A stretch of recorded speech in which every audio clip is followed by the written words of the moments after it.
আসসালামু আলাইকুম, কেমন আছেন সবাই? আজকে আমি রান্না করব ডিমের তরকারি, আলু দিয়ে, টমেটো দিয়ে, ডিম দিয়ে পাতলা ঝোল। সবসময় তো পেঁয়াজ মশলা কষিয়ে তারপর রান্না করি।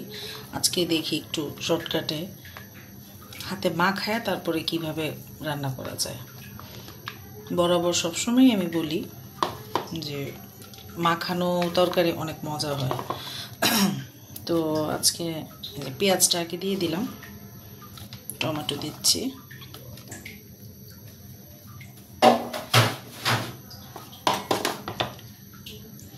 আদা রসুন দিব,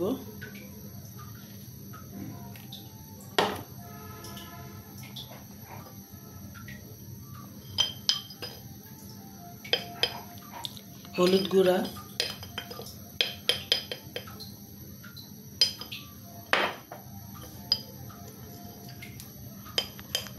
মরিচ গুঁড়া,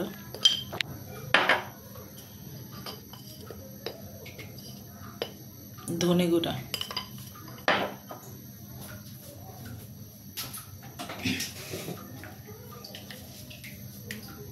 আর লবণ।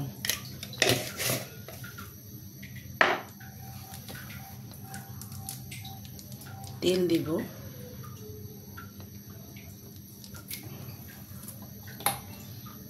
এখন এই পেঁয়াজ, টমেটো আর এই মশলাগুলো একসাথে ভালো মতো মাখিয়ে নেব।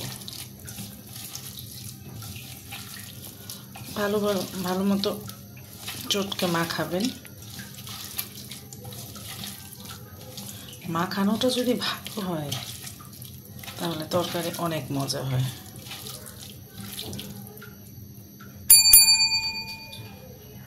এখন হাতটা একটু ধুয়ে পানি দিয়ে দেব।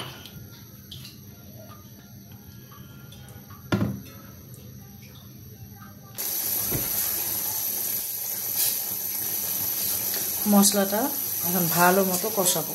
পেঁয়াজটা কষে যখনই হবে, তেল বের হবে, তখন আলু দিব। আলু দিয়ে আবার একটু কষাবো।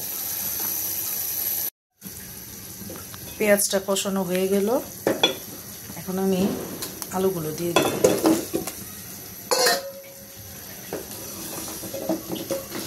আলু আর পেঁয়াজটা একসাথে মাখাবো ভালো মতো। এখন হচ্ছে পানি দিয়ে দিব। সিদ্ধ হওয়ার মতো পানি দিয়ে দিলাম। আলুগুলো সিদ্ধ হলে ভালো মতো তারপরে ডিম দিয়ে দিব।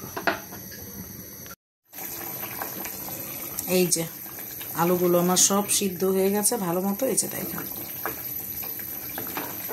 এখন আমি ডিমগুলো দিয়ে দিব। ডিমগুলো সিদ্ধ করে রাখছিলাম।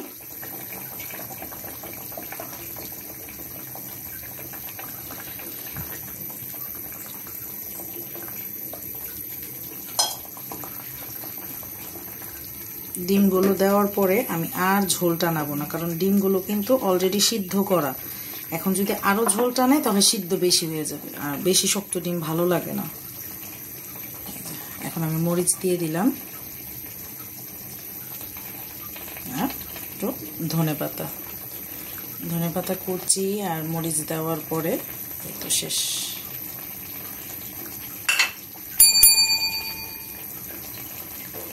দেখেন কত লোভনীয় তরকারি। আমার এই ডিমের তরকারিটা যদি আপনাদের ভালো লেগে থাকে অবশ্যই লাইক করবেন, শেয়ার করবেন, বেশি বেশি করে সাবস্ক্রাইব করবেন।